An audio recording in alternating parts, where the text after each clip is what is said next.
Welcome to the Bluebeam Revu tutorial by Brighter Graphics.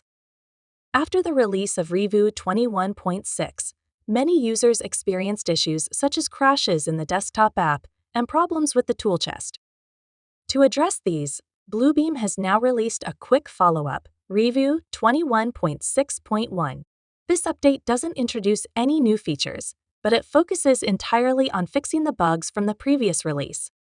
If you'd like to explore the new tool chest and image markup features introduced earlier, check out our other videos.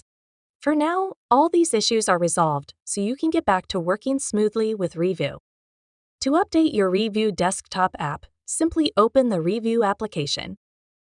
If an update is available, you'll be prompted to install the latest version right away.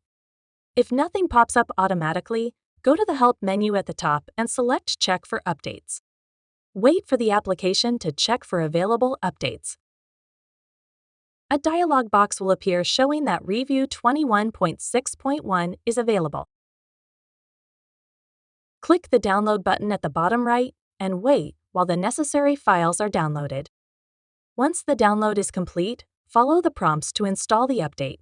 That's it, your Revu is now up to date. To keep up with the latest Bluebeam news, features, and updates, stay connected with Brighter Graphics.